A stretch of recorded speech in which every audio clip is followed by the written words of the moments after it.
Good morning, Coach. How you doing? Good morning, Good Avery. morning. Good morning. Good morning. Roll Tide. Thanks for having me on, guys. I wanted to start off by thanking you for sending what you did to Louisiana people in Baton Rouge area. I sent a bunch of money down there myself. You sent goods that they could use, and I certainly know they appreciate it, and I wanted to thank you for that.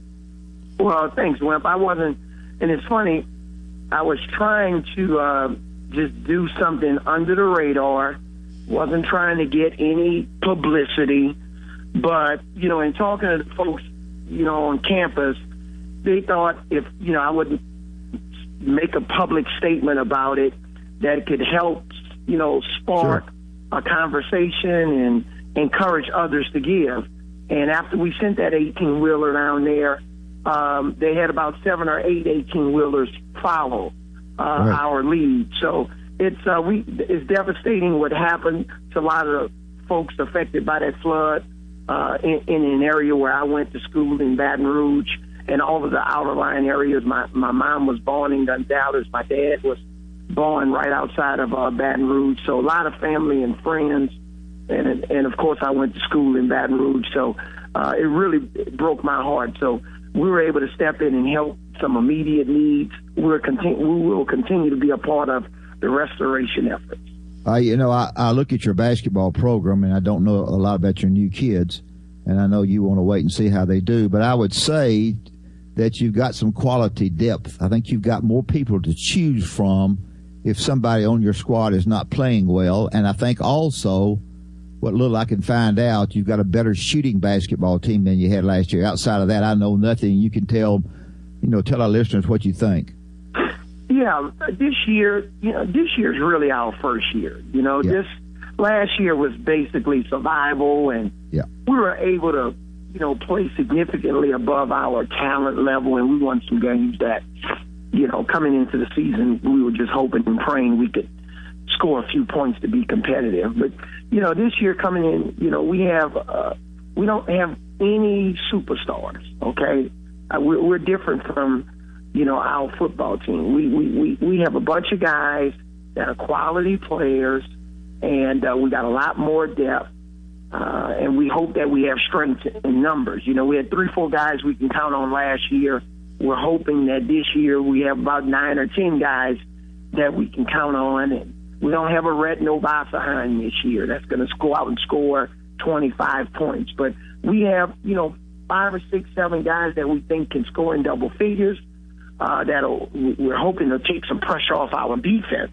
We wanted a better defensive team, fortunately, last year, but we just couldn't score. So hopefully, with the addition of guys like Nick King and Braxton Key, AJ Jr., Corbin Collins, who's a 5th-year guy that's going to be starting in the backcourt for us this year.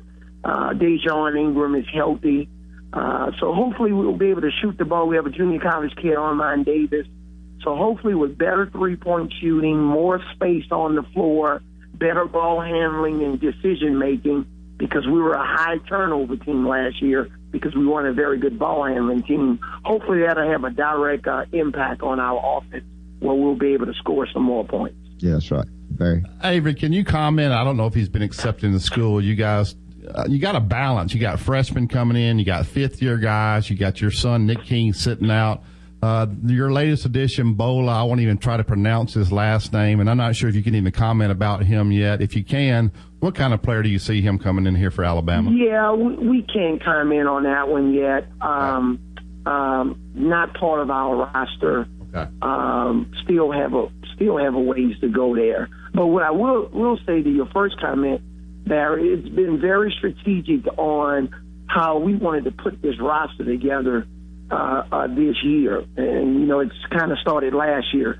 We figured, we're going to need to use the 5th-year graduate transfer rule if there's somebody available. And Corbin Collins, played at Morehead State. He started off at LSU, so he has some experience in our conference. And he's come in and been just a great leader. You really enjoy watching him play this year. And so we got a balance of 5th-year kids, some kids that have redshirted. Now we have some continuity in the system.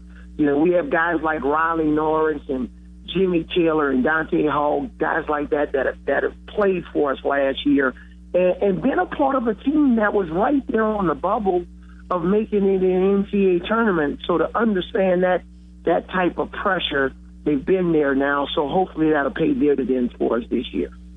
Coach, kind of what is y'all's recruiting philosophy? Obviously, you have a national name, so you can get indoors maybe that some people can't across the country. John Pelfrey has a national name. What is you guys' philosophy as far as the recruiting goes? I see you're involved with a lot of kids. I know you can't comment about them, but really kids all the way across the country because you got a great sale here with the University of Alabama.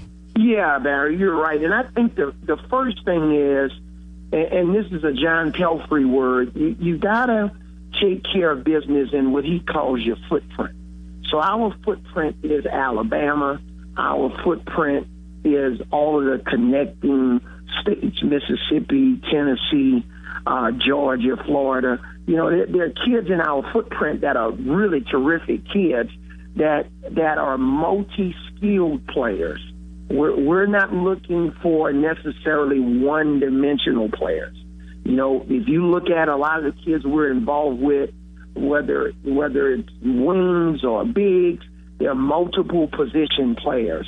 And we want kids that can come into our university and matriculate and survive academically with high character. So we want high character kids that can do well academically, but kids that are multi-positional, versatile kids on the court, because we think and with mental and physical toughness, because we think we'll be hard to scout, and that'll give us a lot more versatility on the floor.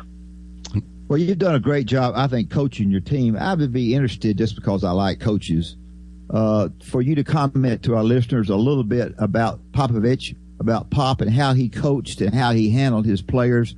He's kind of a unique coach, and I know you're going to coach your own style, but having played so long, you're probably going to use some of his ideas as well. Talk about him a little bit for us. Yeah, and in talking about Coach Popovich, I'm excited, Wimp and Barry, that he's going to be our next USA coach, an Olympic coach and national coach. So I'm excited for him. It's a long time coming, and it's well-deserved. So excited about him, and hopefully down the road we'll have an opportunity to work with that team. But Pop is one of the most disciplined coaches I've ever worked with. Disciplined, well prepared. He's all about the small things. Right? On time, on target pass, getting in the stance. Making sure the spacing is correct. He's a very detail-oriented guy. Very long film sessions with Pop when I played for him, and he hasn't changed his approach. He's high on accountability. He coached Tim Duncan and Avery Johnson and David Robinson and Tony Parker all the same. And that sent messages to the guy that's the 14 and 15 man on the team. If he can coach the star players or the elite players on the team hard, everybody has to follow. You would really enjoy getting to know Coach Pop. You guys, based on what I've heard about your coaching style when you were coaching here at the university, you guys are kind of one and the same, and, just absolutely hate losing. Yeah, I didn't like it much.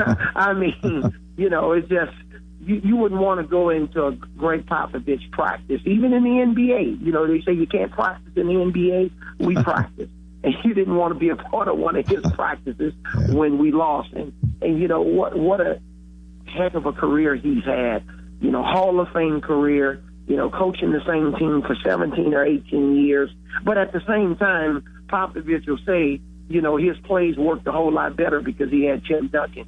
You got to have good players. Yeah, that's right. Yeah, that play with Tim Duncan in the middle, it seems to always work. We'll see if it works next year when he's not down there. But you're right. So the coaches that hate to lose more than they like to win, I heard Coach Saban talking about the other day, and Dad was like that. In the first hour, I told him I would never want to play your team after a loss because that is when you can get guys' attention the most, isn't it, Coach? Sometimes you're winning, and the problems are there. but you don't really deal with them because you're getting by with a win. But when you lose, those problems seem to really magnify, and that's when you really have to get after your kids, don't you? Yeah, and absolutely, Barry. I'll rewind the tape a little bit. Last year, within a week or so's time, 10 days, we went at Florida for the first time in, 20 years maybe. And then we go and we beat, a team with the first pick in the draft, and a lot of NBA talent. We go and win at LSU.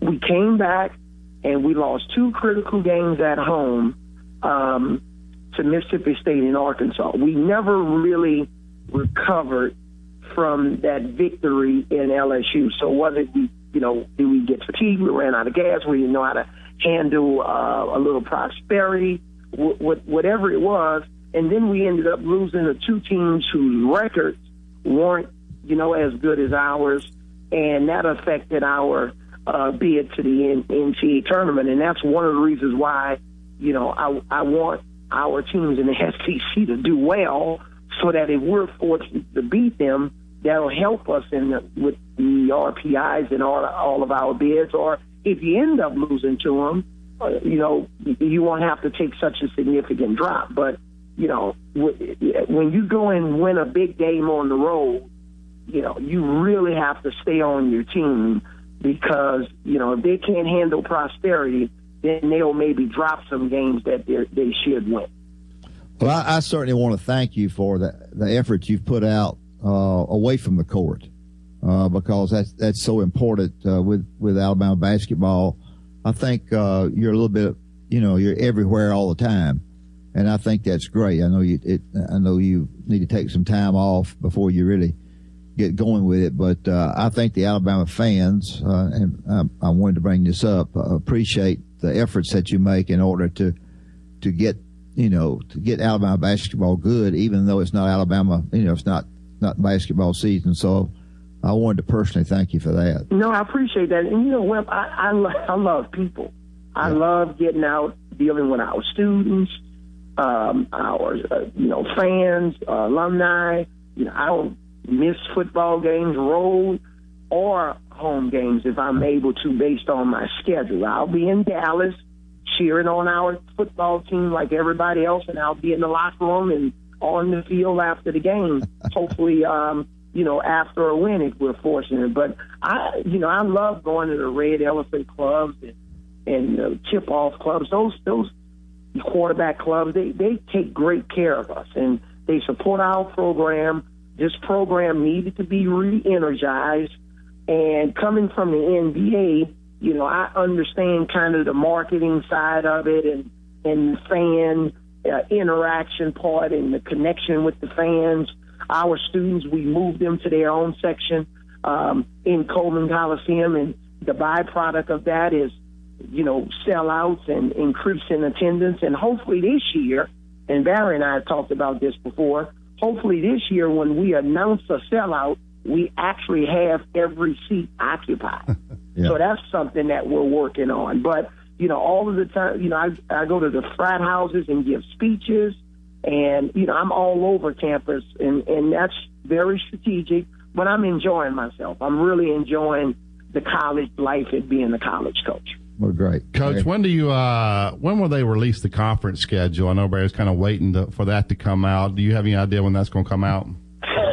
Well, put it like this. We already know what it is. And when the commissioner gives us the when he sends it out officially, then we'll be able to comment on it. Well, come on, Commissioner. We got to get this thing out. We got to start getting these tickets sold. Is he kidding me? All right, Coach, before we let you go, who do you think is going to win that quarterback job? No, I'm just kidding. I know you go out there to practice all the time. Can you believe how much people talk about the quarterback? Let the thing play out. Let the competition play out. Coach Saban knows what he's doing. How frustrated do you get listening to the quarterback stuff? The funny thing is, I was at the scrimmage, and I'm sworn to secrecy. I know who I like. Yeah. I'll call you after the show. But my point is, I'm excited about our season. I attended the first football practice. Coach Saban has just been a great partner specifically for me, coach to coach. I know Wimp talks a lot about that. Sometimes, coaches have our own language, coach to coach. But he's been a great partner and friend with my transition here, and even his wife, Miss Terry, been very kind to my wife, Cassandra. So, but before I go, I know we're wrapping up. I want to say one thing. I bought a house here in Tuscaloosa, and I had a young man, and I think Wimp, I think he's the grandson. Yeah, probably. And Barry, your son. So I wanted to just let you know what a great job he did. He worked really hard. It was some hard work, and he did a great job for us, and I would recommend him anytime. So he didn't drop anything? No, he didn't drop anything. I was waiting, my championship trophies and all that, it's in good hands. So no, he did a great job and worked some long hours, and I just wanted you guys to know that. Well, that's a good summer job for him. I hope he's studying now, because hopefully he won't want to do that for a living, because you're right. That's tough work. Thanks, Coach. Thank you. Okay, thanks a lot. Roll Tide.